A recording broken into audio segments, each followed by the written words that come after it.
नमस्कार, सुलगता सवाल में आपका स्वागत है। मैं हूं आपके साथ सबा शाहिद शेख। 8 सवालों के घेरे में होंगे दिल्ली के मुख्यमंत्री अरविंद केजरीवाल। उनके उस डर की बात होगी जिसके कारण आम आदमी पार्टी ने प्रोपेगेंडा की राजनीति को तेज कर दिया है।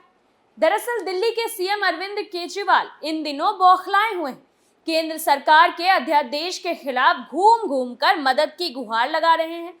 एक तरफ राजनीतिक पार्टी के नेताओं के साथ मुलाकात करके बिल के खिलाफ राज्यसभा में समर्थन की मांग कर रहे हैं, तो दूसरी ओर केंद्र सरकार और एलजी के खिलाफ मुहिम चला रहे हैं। पीएम मोदी के खिलाफ तो आम आदमी पार्टी के नेता और केजरीवाल के चहेते मंत्री सौरभ भारद्वाज ने यहां तक कह दिया कि अगर 2024 में वो फिर से प्रधानमंत्री बन गए तो आगे कोई लोकसभा चुनाव नहीं होगा, क्योंकि पीएम मोदी संविधान में संशोधन करेंगे और फिर आजीवन प्रधानमंत्री बने रहेंगे। दूसरी ओर आपके नेता राघव चड्ढा ने तो यहां तक मांग कर दी है कि राज्यपाल और उपराज्यपाल का पोस्ट ही खत्म कर देना चाहिए। आम आदमी पार्टी के इस तरह के दुष्प्रचार अभियान से कई सवाल सुलग रहे हैं। अरविंद केजरीवाल क्यों फैला रहे खतरनाक झूठ? क्या केजरीवाल को सता रहा पीएम मोदी का डर? क्या आम आदमी पार्टी की दिल्ली से होगी विदाई? क्या भाजपा के दिल्ली प्लान से खौफ में है केजरीवाल? तो सबसे पहले केजरीवाल के झूठे अभियान के पीछे की वजह को समझाते हैं, क्योंकि आम आदमी पार्टी के मुखिया ने इस बीच इतने झूठ फैलाए कि अगर उसकी गिनती करना शुरू कर दें तो डायरी छोटी पड़ जाएगी। दरअसल अरविंद केजरीवाल को इस बीच 2 तरह का डर सता रहा है।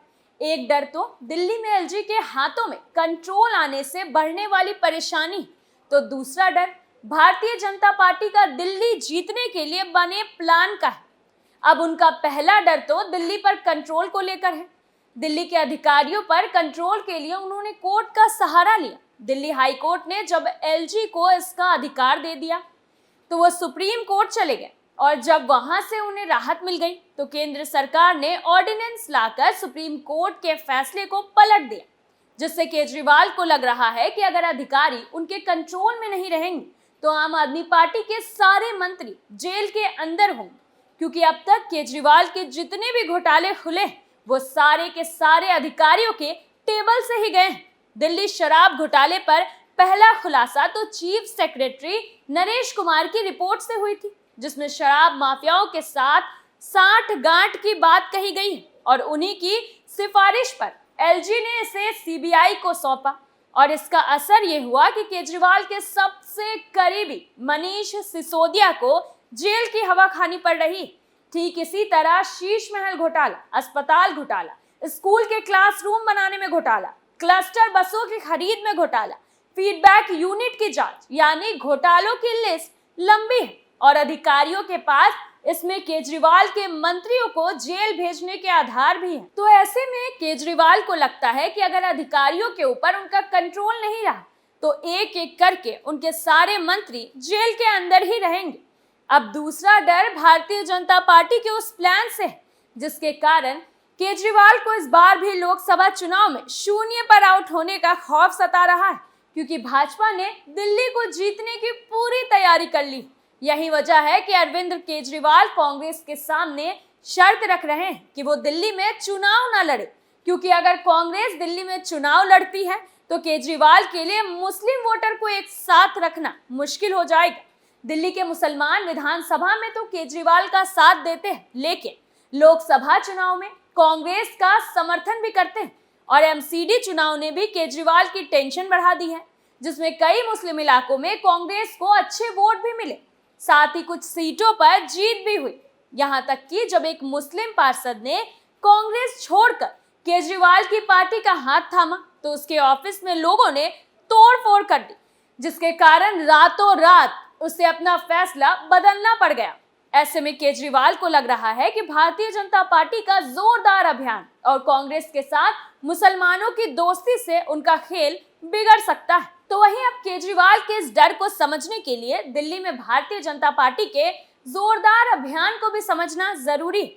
दरअसल पिछले कुछ महीनों से भाजपा ने दिल्ली में आउटरीच प्रोग्राम शुरू कर दिया है। विदेश मंत्री एस जयशंकर, वित्त मंत्री निर्मला सीतारमण सहित कई मंत्रियों ने दिल्ली के 7 लोकसभा सीटों पर अपना अभियान शुरू कर दिया है। विदेश मंत्री एस जयशंकर ने दिल्ली यूनिवर्सिटी में छात्रों के साथ मुलाकात की। बसों मंत्रियों की और कई इलाकों में अलग अलग वर्ग के लोगों की सभाओं में भी केजरीवाल सरकार को निशाने पर लिया। पिछले दिनों केंद्रीय वित्त मंत्री निर्मला सीतारमण ने दिल्ली में भाजपा कार्यकर्ताओं के साथ मुलाकात की। उन्होंने इस बीच केजरीवाल के ऊपर कई ऐसे आरोप लगाए जिससे आम आदमी पार्टी की टेंशन बढ़ गई। केंद्रीय वित्त मंत्री निर्मला सीतारमण ने दिल्ली के मुख्यमंत्री अरविंद केजरीवाल पर निशाना साधते हुए कहा कि वो पंजाब के सीएम भगवंत मान को देश भर में यात्रा के दौरान अपने साथ रखते हैं ताकि वो मान के सरकारी विमान का इस्तेमाल कर सके। केंद्रीय मंत्री ने केजरीवाल पर तीखा हमला करते हुए उन पर गरीबों के कल्याण में लगने वाले पैसे का इस्तेमाल कर खुद के लिए शीश महल बनवाने का भी आरोप लगाया। दरअसल सीतारमण ने आरोप लगाया कि गरीबों के कल्याण में इस्तेमाल होने वाला पैसा केजरीवाल के शीश महल बनाने पर खर्च किया गया है। केंद्रीय मंत्रियों के इस्तेमाल के साथ साथ भाजपा ने कुछ और बड़े प्लान बनाए। दिल्ली बीजेपी अध्यक्ष वीरेंद्र सचदेवा ने कहा कि उन्हें मोदी सरकार के कामकाज और अपने सांसदों पर पूरा भरोसा है। इससे भी ज्यादा दिल्ली की जनता पर भरोसा है। दिल्ली की जनता समझदार है और लगातार पिछले 2 लोकसभा चुनावों में उन्हें जनता ने जीत का आशीर्वाद दिया है।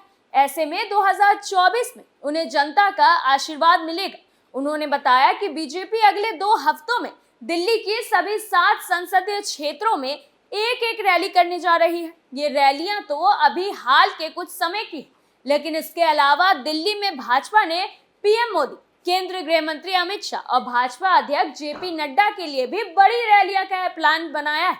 यही नहीं, भारतीय जनता पार्टी की ओर से सारे केंद्रीय मंत्रियों को दिल्ली के लिए अलग से टास्क भी दिया गया है, क्योंकि दिल्ली में अलग अलग राज्यों के लोग रहते हैं। इसलिए हर राज्यों के नेताओं को दिल्ली में अपने प्रदेश के रहने वाले लोगों के साथ जुड़ने के लिए अभियान चलाने का टास्क दिया गया है।